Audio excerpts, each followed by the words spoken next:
Assalamualaikum warahmatullahi wabarakatuh. Apa kabar Bapak Ibu Guru, anggota MGMP Bahasa Indonesia SMP Kabupaten Musirawas? Tentunya dalam keadaan sehat walafiat. Amin ya robbal alamin. Bapak Ibu yang saya hormati, berikut saya sampaikan pelatihan membuat LKPD atau lembar kerja peserta didik sebanyak 16 jam pelajaran yang diselenggarakan oleh MGMP Bahasa Indonesia SMP pada bulan Mei tahun 2022. Bapak Ibu yang saya hormati, LKPD atau lembar kerja peserta didik terdahulu merupakan LKS atau lembar kerja siswa. LKPD merupakan sarana pembelajaran yang dapat digunakan guru dalam meningkatkan terlibatan atau aktivitas siswa dalam proses belajar mengajar.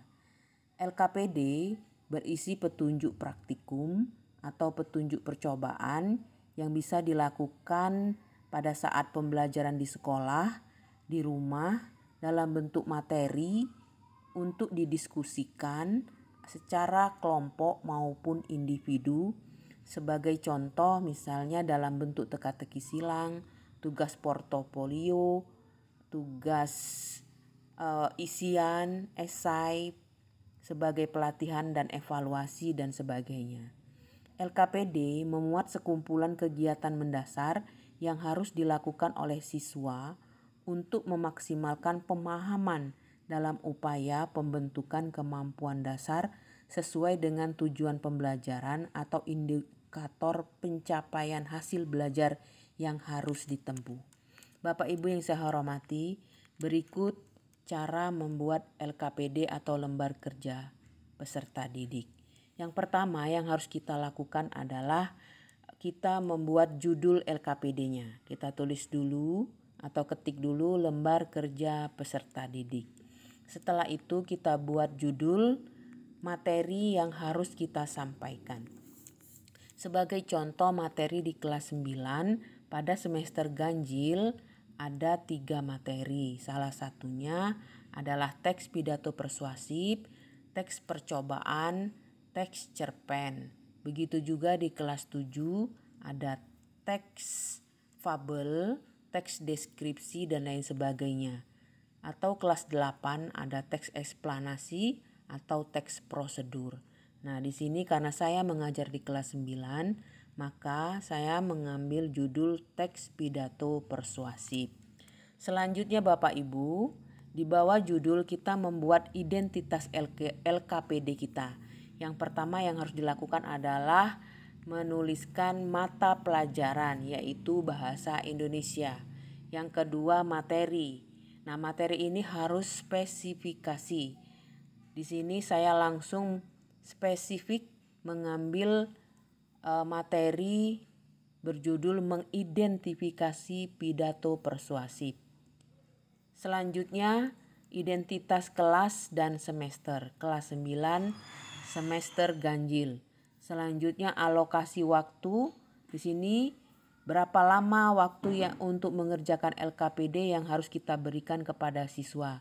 Sebagai contoh saya ambil 2 jam pelajaran atau sebanyak 80 menit. Di bawah identitas LKPD Bapak Ibu, untuk menarik perhatian siswa boleh kita tampilkan beberapa gambar.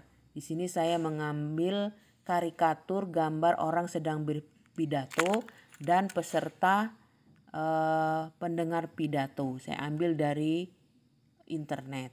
Setelah itu kita menuliskan kompetensi dasar pembelajaran kita. Sebagai contoh kompetensi dasarnya adalah 3.3 mengidentifikasi gagasan, pikiran, pandangan, arahan, atau pesan dalam pidato persuasif tentang permasalahan aktual yang didengar atau dibaca. Selanjutnya Bapak Ibu, kita menentukan tujuan pembelajaran. Tujuan pembelajaran inilah yang akan dicapai oleh peserta didik sebagai bentuk materi yang kita sampaikan. Tujuan pembelajarannya sebagai berikut. Setelah mengikuti proses pembelajaran melalui discovery learning atau memahami konsep Peserta didik diharapkan dapat mengidentifikasi gagasan, pikiran, pandangan, arahan, atau pesan dalam pidato. Selanjutnya Bapak Ibu, kita memberikan sedikit materi di dalam LKPD kita. Materinya saya ambil pengertian pidato, terus beberapa struktur teks pidato, di mana pidato adalah sebuah pengungkapan pikiran ke dalam bentuk kata-kata. Pidato ditunjukkan kepada orang banyak atau halayak. Selain itu, pidato adalah wacana yang disiapkan untuk diucapkan di depan halayak.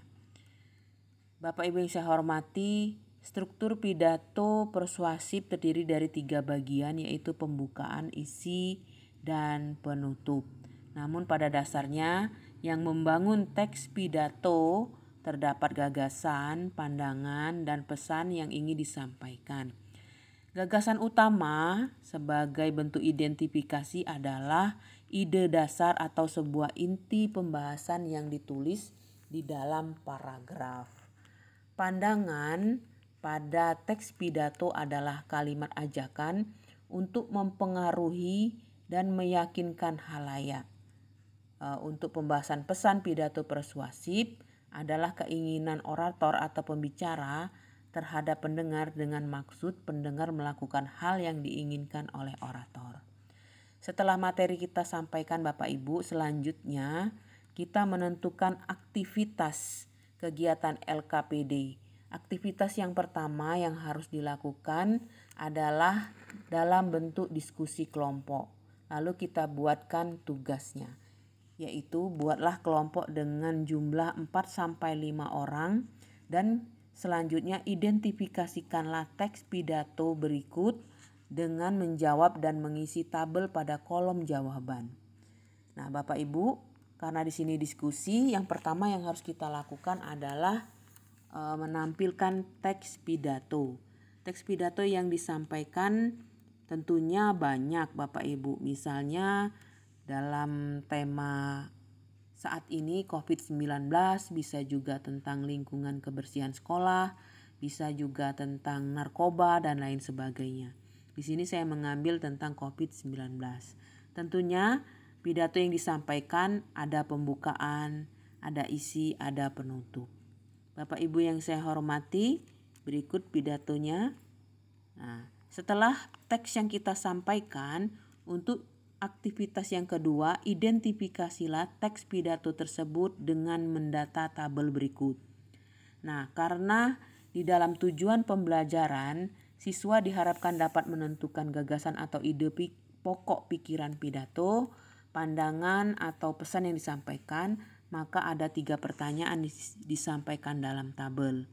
Sehingga kita menyediakan tabel jawaban 3 juga. Kemudian paling ujung itu menampilkan kolom skor.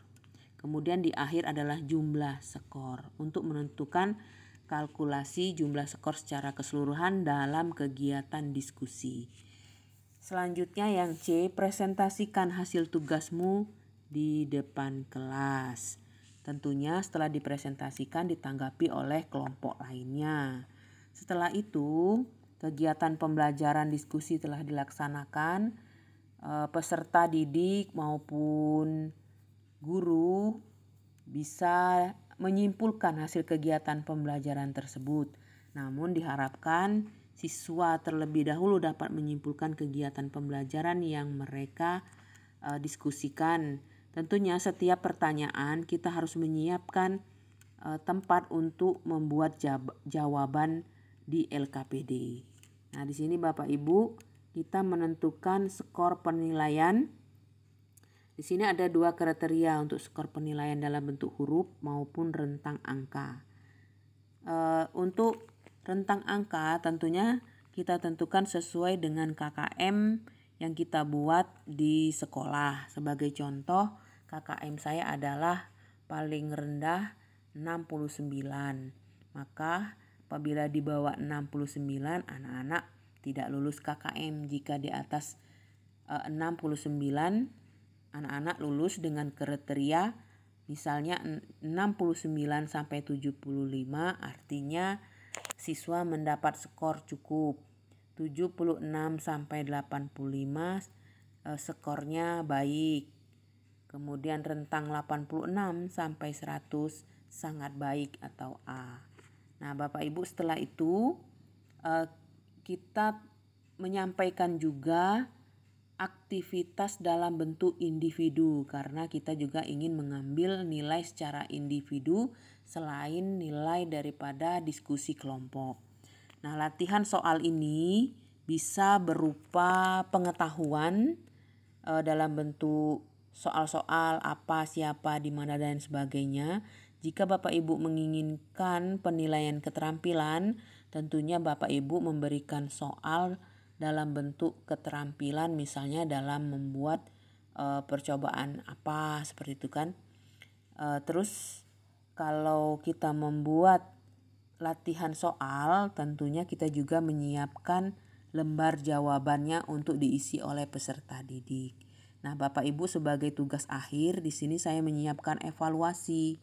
Nah, evaluasi ini berisi pertanyaan-pertanyaan dari awal materi sampai jawaban diskusi kelompok maupun jawaban latihan soal.